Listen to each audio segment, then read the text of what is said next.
Fé e obras. Este é o tema de Tiago. Não praticamos as obras para ser salvos. Somos salvos pela fé, por isso praticamos as obras. Esta é a mensagem de Tiago, que nós, em nossa própria capacidade, não podemos enfrentar a adversidade. Não conseguimos encontrar força para confiar sem fé. Que a fé sem obras não pode ser sustentada.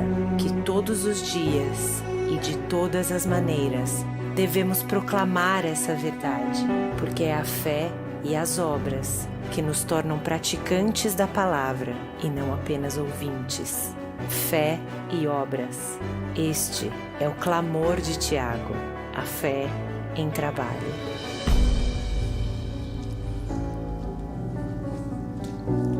Olá, irmãos. Bom dia a todos vocês que estão aqui presentes, aqueles que estão nos acompanhando pela internet. Tenho certeza que, assim como o Pedro, vocês devem estar já cansados de ouvir a voz da Isa. Brincadeira, que o Pedro fica falando fé e trabalho. Como é que é, Pedro? Fé e obras. Mas dou graças a Deus, porque ela falou, e quando ela gravou esse vídeo, foi com o coração que ela gravou, ela falou tudo isso. Ela vai ser uma das nossas narradoras oficiais. Quero ler com vocês o Evangelho, aliás, o Evangelho, não deixa de ser o Evangelho de Tiago, do capítulo 2 em diante. Quero ler alguns versos com vocês. É uma alegria estar aqui. E falar sobre Tiago é sempre um soco no estômago, é sempre uma provocação, é sempre o arrancar nosso da cadeira da passividade e nos levar a uma vida que seja uma vida de coerência entre aquilo que a gente acredita, entre aquilo que as pessoas veem a gente praticando. Então a palavra de Deus diz assim, Tiago capítulo 2, são 17 longos versos, peço que vocês mantenham bem a atenção. No verso 13 nós leremos todos juntos. A palavra do Senhor diz assim, meus irmãos, como crentes em nosso glorioso Senhor Jesus Cristo, não façam diferença entre as pessoas, tratando-as com parcialidade. Suponham que na reunião de vocês, entre um homem com um anel de ouro e roupas finas, e também entre um pobre com roupas velhas e sujas. Se vocês derem atenção especial ao homem que está vestido com roupas finas e disserem, aqui está um lugar apropriado para o Senhor, mas disserem ao pobre, você fica aqui, fica em pé ali, ou sente-se no chão junto ao estrado onde ponho os meus pés, e não discriminarão fazendo julgamentos com os critérios errados. Ouçam, meus amados irmãos, não escolheu Deus os que são pobres aos olhos do mundo para serem ricos em fé e herdarem o reino que Ele prometeu aos que o amam? Mas vocês têm desprezado o pobre. Não são os ricos que oprimem vocês? Não são eles os que arrastam para os tribunais? Não são eles que difamam um bom nome que sobre vocês foi invocado? Se vocês de fato obedecerem à lei do reino, encontrada nas Escrituras, que diz, ame o teu próximo como a si mesmo, estarão agindo corretamente. Mas tratem os outros com parcialidade, estarão cometendo pecado e serão condenados pela lei como transgressores. Pois quem obedece toda a lei, mas tropeça em apenas um ponto, torna-se culpado de quebrá-la inteiramente. Verso 11. Pois aquele que disse, não adulterarás, também disse, não matarás. Se você não comete adultério, mas comete assassinato, torna-se transgressor da lei. Falem e ajam com quem vai ser julgado pela lei da liberdade. Todos juntos agora. Por quê? Sobre que não a misericórdia triunfa sobre o juízo. Continuamos. De que adianta, meus irmãos, de alguém dizer que tem fé se não tem obras? Acaso a fé pode salvá-lo? Se um irmão ou irmã estiver necessitando de roupas e de alimento de cada dia, e um de vocês lhe disser, vá em paz, aqueça-se e alimente-se até satisfazer-se, sem, porém, lhe dar nada, do que adianta isso? Assim também é a fé, por si só, se não for acompanhada de obras, está o quê? Morta. Assim também é a fé, por si só, se não for acompanhada de obras, está morta. Oremos. Pai, como cantamos anteriormente, encha-me do teu amor para que a gente possa mudar este mundo. Nós somos salvos pela fé, mas são as obras que nos marcam neste mundo. Nos leve a uma coerência entre aquilo que a gente pensa, professa, fala, com as nossas práticas. Que este amor, que a tua misericórdia, que a tua graça que nos alcançou, faça a tua igreja alcançar o mundo, mostrando a fé em trabalho, no nome de Jesus. Amém. Chegamos mais ou menos no ápice do livro de Tiago, sobre fé em trabalho, fé e obras. Chegamos no ápice de tudo.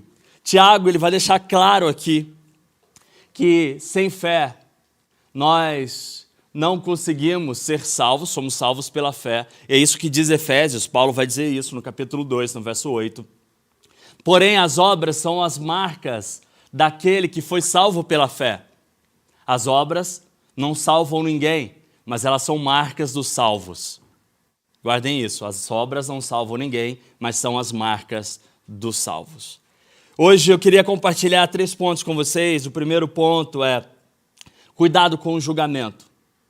A gente erra demais, a gente julga demais, a gente sempre tem o nosso favorito ali e tem estrelinha no iPhone onde você coloca lá quem é o favorito seu. A gente pode errar nisso. Cuidado com o julgamento.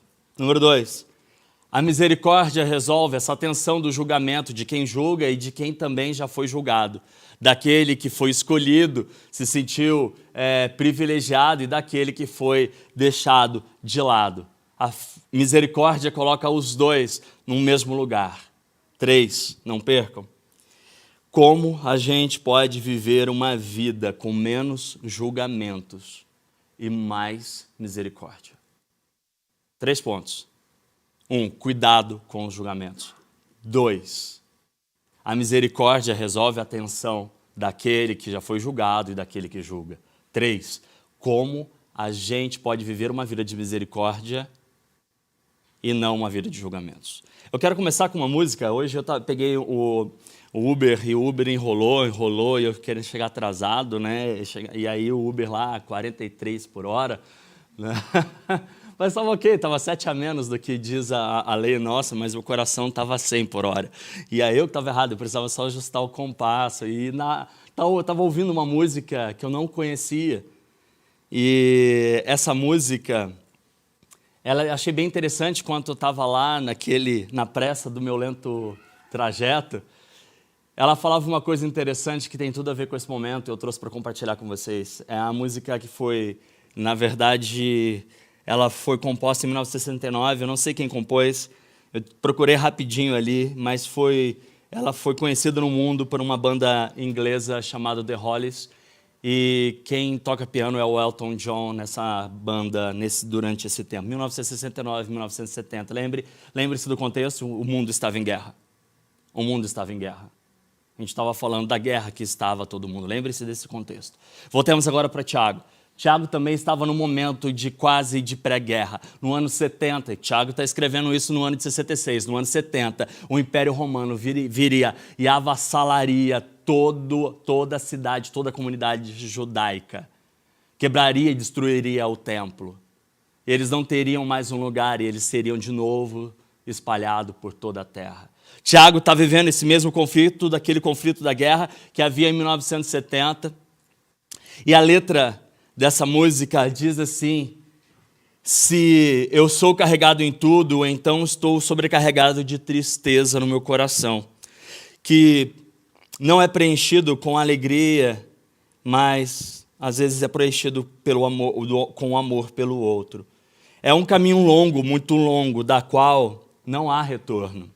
Enquanto nós estamos a caminho de lá, por que não compartilhar?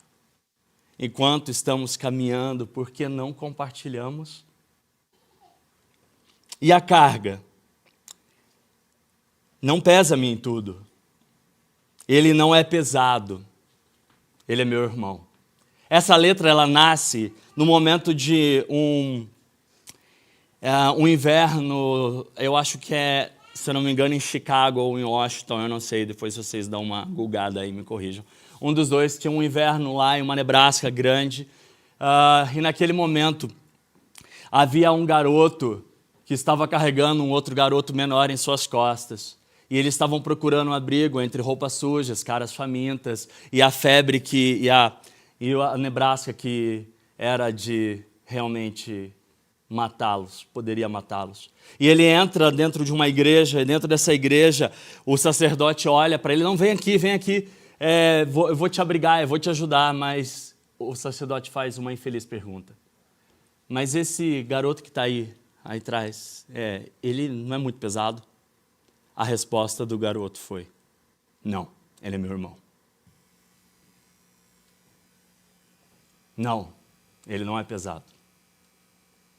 Ele é meu irmão. Guardem essa frase. Guardem essa frase. Voltemos para a palavra de Deus e olhemos para Tiago, dos primeiros versos, do 1 até o verso 5, que diz, e Tiago vai começar no verso 1 dizendo: meus amados irmãos. Na verdade diz aqui meus irmãos, mas ele diz meus amados irmãos. Como crentes em nosso glorioso Senhor Jesus, não façam diferença entre as pessoas. Evitem o favoritismo, não julguem, cuidado com o rótulo. Tiago está dizendo o seguinte: ei, não faça isso, não, cuidado, você pode fazer isso. Ele não está dizendo que o povo estava realmente cometendo isso, mas ele estava dizendo para a família que precisa de cuidados. É igual eu digo para minha filha: filha, cuidado com isso, cuidado com aquilo, cuidado com isso, olha, não faça isso, não faça aquilo. Não é para exercer meu poder, não é para exercer o meu domínio, mas é para mostrar o meu amor pela minha filha, que eu preciso cuidar dela. Deus está fazendo a mesma coisa, usando o irmãozinho de Jesus para escrever à igreja: ei, cuidado. Não quer dizer que vocês estão fazendo isso, mas o seu coração é propenso a julgamentos. Não quer dizer que você está fazendo, deixando as pessoas de lado, e enquanto você está escolhendo outras, está dizendo: cuidado, isso pode acontecer com vocês. Quem nunca foi o último a ser escolhido no futebol? Quem nunca foi a última a ser escolhido do coral da igreja? Quem nunca foi escolhido para nada? Quem foi aquele que foi deixado de lado em muitas atividades, seja da escola, seja do trabalho, seja mesmo da igreja? E é claro, quando falando de futebol, a gente está falando de competição e a gente está falando de uma certa igualdade no nível. Mas eu lembro que algumas das vezes eu não fui o primeiro a ser escolhido, pasmem. Quem a gente jogou bola, vocês sabem. Pasmem, eu não fui um dos primeiros a serem escolhidos, pasmem. E aí eu ficava por último lá e eu ficava olhando para o meu colega, assim, quem que era o último a ser escolhido, né? É horrível essa situação. Imagina, você tem 50 pessoas e você está sendo lá escolhido. Esse aqui é meu time, esse aqui para o meu time, esse aqui para lá, esse aqui para lá, esse aqui para cá, esse aqui para lá. E eu ficava lá por último, ok. Acho que eu vou ser antes dele. Aí eu, chama eu. Aí era o outro, eu era o último. E aí eu aprendi uma coisa: como eu poderia agora ser um dos primeiros a escolher? Melhorando meu futebol? Claro que não, mas sendo o primeiro no Paro Ímpar, que daí eu escolheria, eu julgaria, eu escolheria o meu time. Fantástico, não? De julgado passa a ser a julgador. De deixado de lado, eu passo a ser, então, aquele que favorita as pessoas e deixaria aquele último de lado. Era isso que eu fazia. Desculpa, eu estou confessando, meu coração pecaminoso, mas quem nunca? Quem nunca? Quem nunca? Tiago está dizendo justamente isso, cuidado. Hoje você pode ser discriminado, amanhã você pode ser o discriminador. Se você já foi discriminado, a misericórdia resolve esse problema. Nós veremos a seguir. Se você é discriminador, a misericórdia resolve esse problema também, ao ponto que colocam os dois no mesmo lugar, no mesmo time, que é o time da família de Deus. Essa é a palavra de Tiago. E aí, no verso 1, quando ele fala discriminar, ele está falando de favoritismo, ele está falando de rótulos, ele está falando de acepção de pessoas. Se a gente recebesse na igreja, ele coloca uma hipótese de 2 pessoas entrando na igreja, uma pessoa ele não chama de rico, ele fala uma pessoa abastada. Tiago não vai chamá-lo de rico. Tiago vai chamar um senhor com anéis e um senhor com uma boa roupa. E ele vai dizer o seguinte, ele começa dizendo que Deus não faz essa acepção de pessoas. Ele está evocando Deuteronômio 10:17. E ele traz essa hipótese disso acontecer. Quem você vai escolher? Como eu trato as pessoas? Aquelas pessoas que vêm em reuniões públicas, eu vou pedir para que aquelas que têm maiores condições, para ficarem aqui, aquelas que não têm, para ficarem de lado. Aquelas que podem me favorecer de um jeito, eu escolho. Aquelas que não podem me favorecer, eu deixo de lado. Tiago está dizendo, não discriminem, não façam isso. A igreja não pode fazer isso, vocês não podem fazer isso.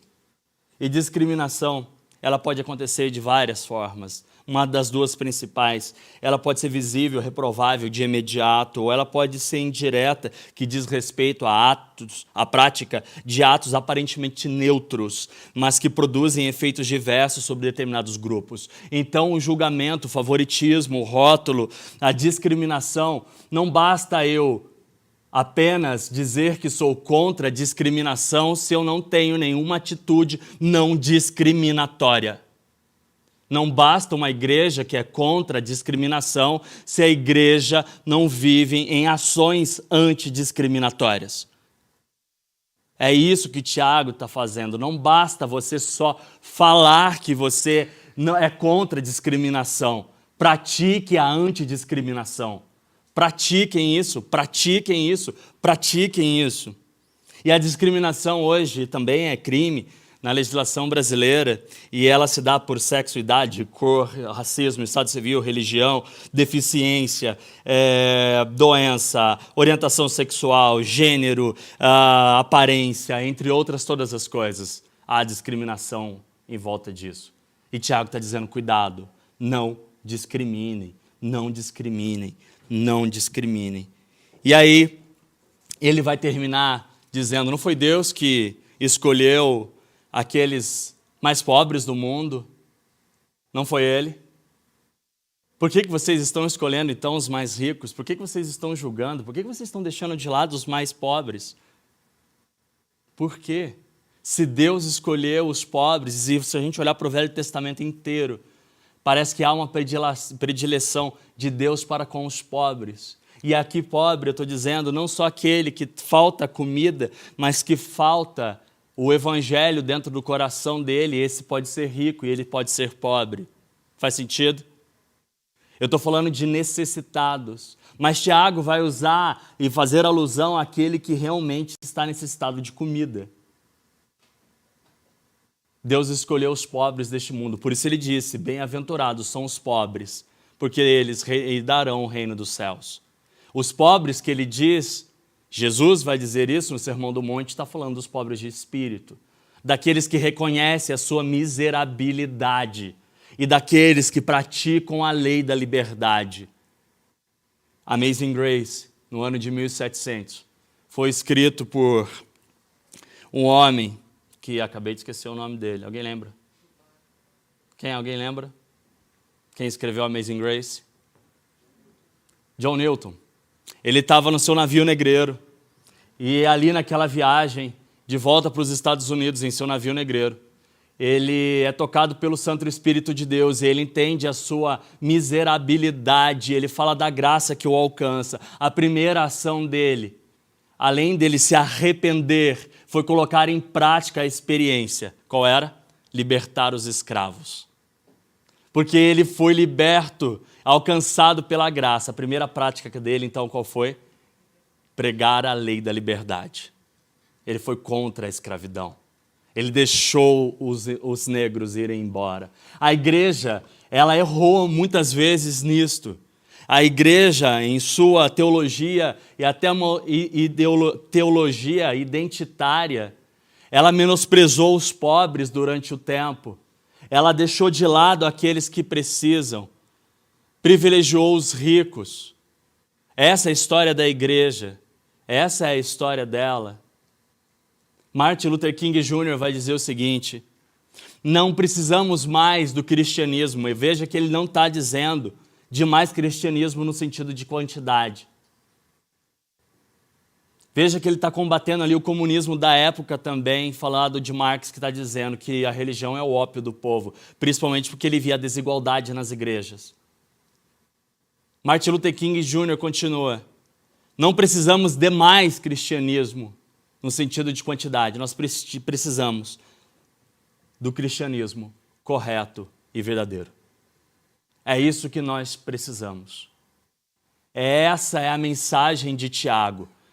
Precisamos do cristianismo correto e verdadeiro. Cuidado, seu coração pode ficar entre o julgador e entre o julgado. Cuidado. E Deus fala o seguinte: eu escolhi as pessoas mais estranhas do mundo. Não façam isso. Se você se sente um estranho aqui, seja bem-vindo. Se você que está ouvindo essa mensagem, essa igreja é para você. Se você se sente perfeito, essa igreja não é para você. Tem igrejas melhores. Deus escolheu essas pessoas. Não façam porque eu não faço. Não façam porque eu escolhi você e você não é tão bom assim. Ei, você não é o top 1. Ei, você não é nem o top 10, ok? Você não é. Você não é. Sabe a primeira coisa que diz que você não é? Eu te escolhi e você não me escolheu, porque o nosso coração, por tão pecaminoso que é, nós não conseguimos escolher a melhor coisa do mundo, que é Deus. E é Deus quem escolhe. Isso mostra que você não é o top 10. Não, você não é. Eu escolhi você. Isso tem que mostrar no seu coração. Senhor, obrigado. Eu preciso fazer igual John Newton. Eu preciso entender essa miserabilidade no meu coração e a graça que chegou até Ele. Porque eu não sou digno de nada, porque eu conheço os meus pecados e eu sei quem eu sou de fato. Número 2. As misericórdias do Senhor. A misericórdia do Senhor resolve todas essas tensões, do julgado ao julgador. Primeiro, Tiago vai construir uma cena. Ele tem nessa cena 2 cristãos. É interessante isso. Ele não vai falar de um e não cristão, de um cristão e outro. Ele vai falar de 2. 2. Um rico e um... Não rico, ele não vai chamar de rico, mas um abastado. Um abastado e um outro pobre. Pensem nessa cena. A lei judaica dizia o seguinte: que se eu chegasse numa reunião e eu tivesse uma roupa bonita, eu teria que me vestir como o meu irmão teria que vestir igual a mim. A lei judaica dizia isso. A lei judaica dizia o seguinte, que se ele fosse sentar ao chão, eu também me deveria sentar ao chão porque eu sou igual a ele. É isso que a lei judaica dizia. Se ele fosse ficar de pé, eu teria que ficar de pé. E é interessante que a lei judaica, ela estava falando do pobre, do necessitado. Era se o necessitado sentar no chão, eu devo sentar no chão. Se o pobre, ele deve ficar em pé, então eu devo ficar em pé. Se ele está sem roupa, eu preciso arrancar minha roupa e dar para ele. Vocês querem serem crentes de verdade? Tiago está dizendo, cuidado, vocês estão mostrando mais um coração moralista do que realmente um coração arrependido, é um coração cristão de fato. Então tem 2 tipos de coração, aquele que prefere e aquele que pretere. Faz sentido? Aquele que prefere, aquele que pretere. Tem 2 corações. 2 corações. A grande questão é, nosso coração está inclinado para quem? Moralismo?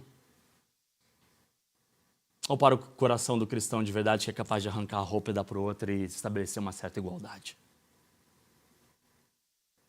Tiago ele vai aprofundar ainda mais, e aí ele vai trazer um argumento teológico e um argumento escriturístico. O argumento teológico diz o seguinte, irmãos, 1 Coríntios 1, 26, irmãos, pensem no que vocês eram quando vocês foram chamados. Poucos eram sábios, segundo os padrões humanos. Poucos eram poderosos. Poucos eram de nobre nascimento.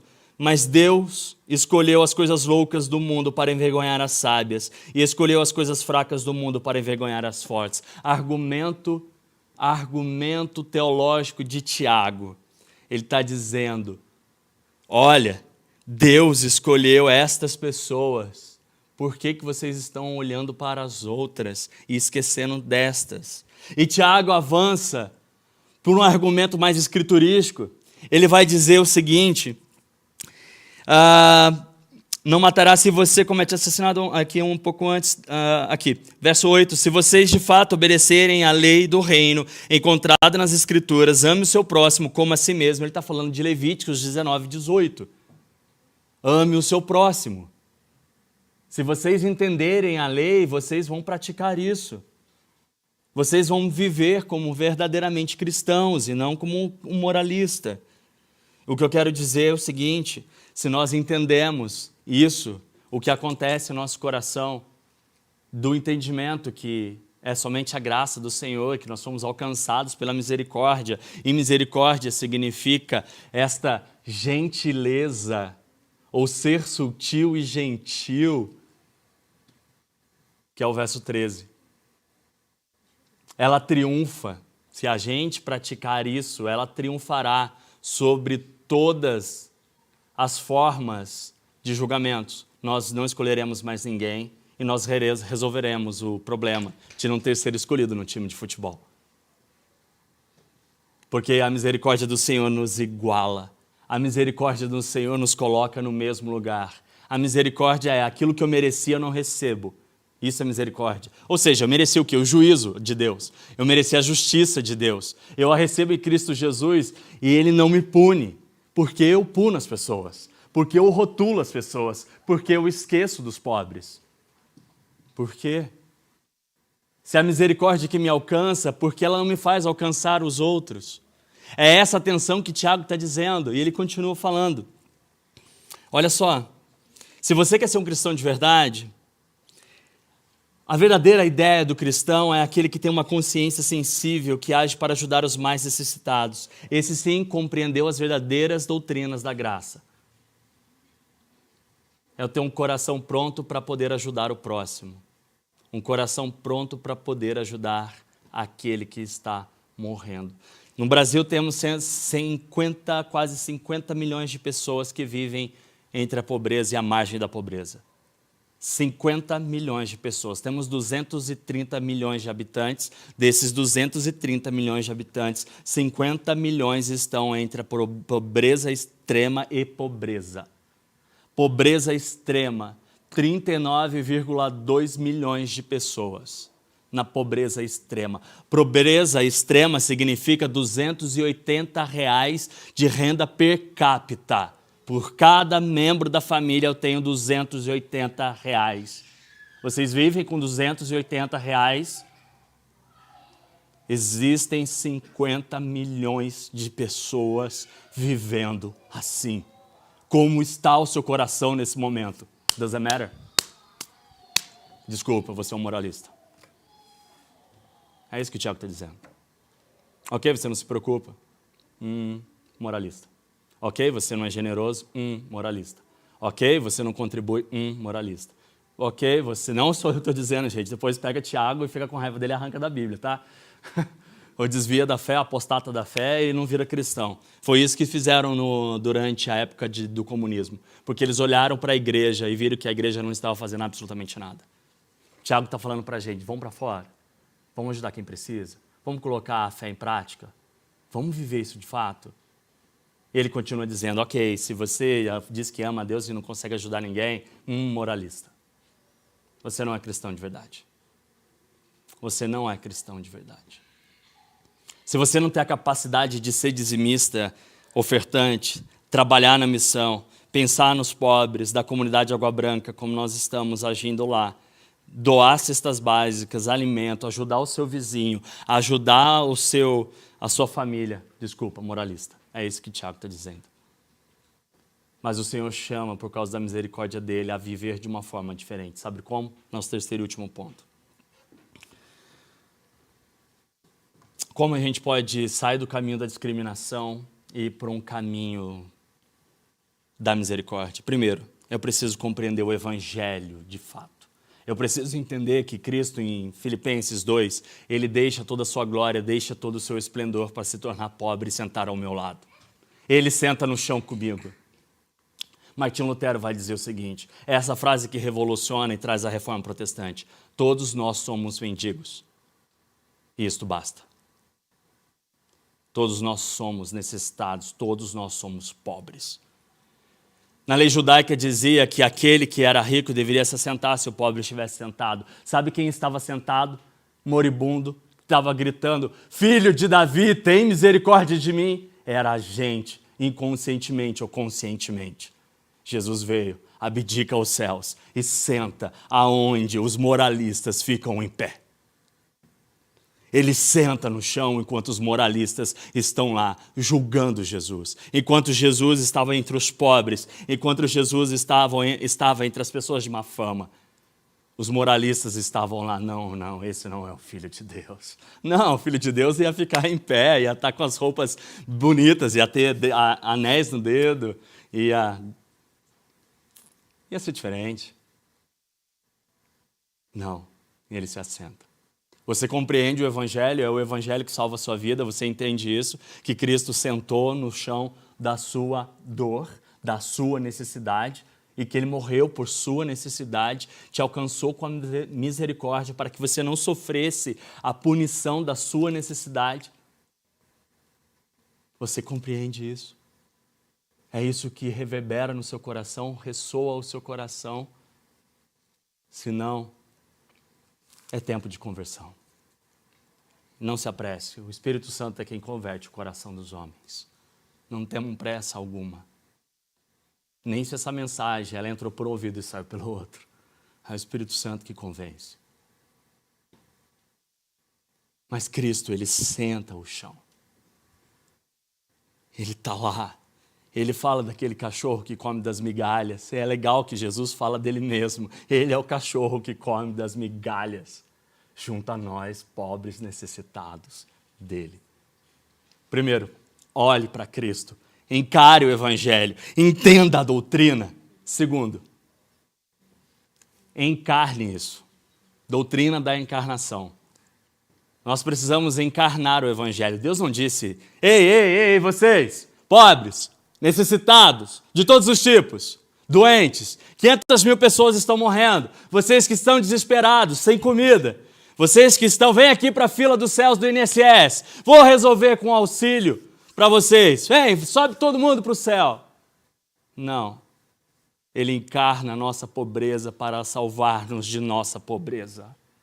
Ele se vem como homem pobre e morre nu na cruz do Calvário para que a gente jamais pudéssemos viver assim. Eu louvo a Deus porque essa igreja é uma igreja graciosa, que tem aprendido a generosidade, que tem crescido nisso.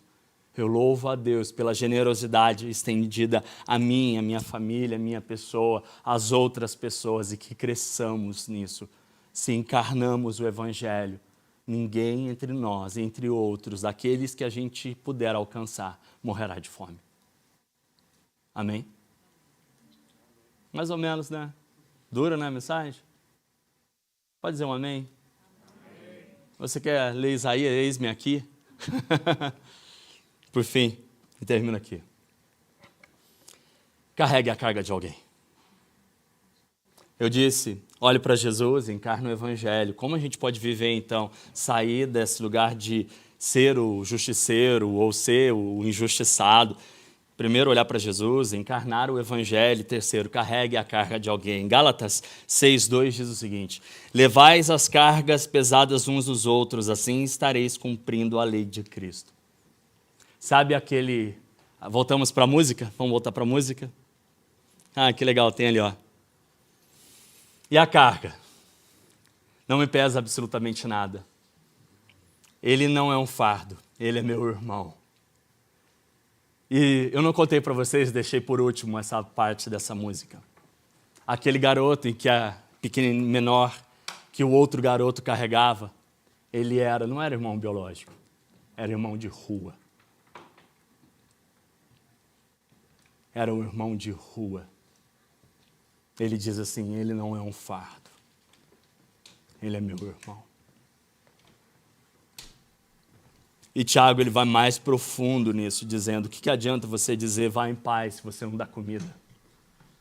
Do que adianta você orar pela fé, se você não dá um pão para ele? Do que adianta chegar lá na comunidade, na qualquer favela, e dizer, olha, Jesus te ama, e você não dá alimento para ele? Não faz sentido. Não faz sentido com o nosso cristianismo. Tem alguma coisa errada.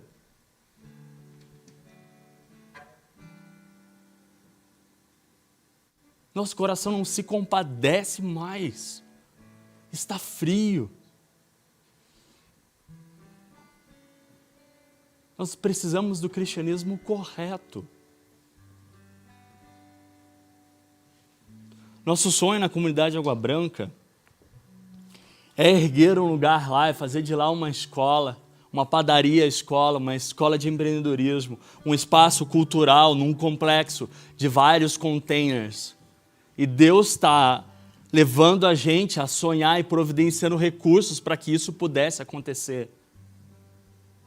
Nós estaremos entre o Clube do São Paulo, entre a classe média, e atrás, num hiato social, está a comunidade.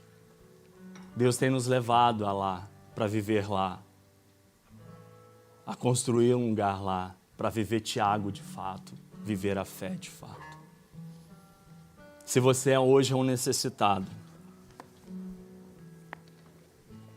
não se preocupe. Cristo suprirá todas as suas necessidades. Se você hoje não tem mais o coração aquecido por isso, o Senhor renova o seu coração e volta a colocar o amor, aonde faz com que vocês deixem de criticar aqueles que estão fazendo e começam a fazer junto com eles. É isso que o mundo tanto anseia. Mais ações, menos críticas. As ações não salvam vocês, mas elas marcam vocês. Elas marcam vocês. Tem pessoas morrendo ao seu lado.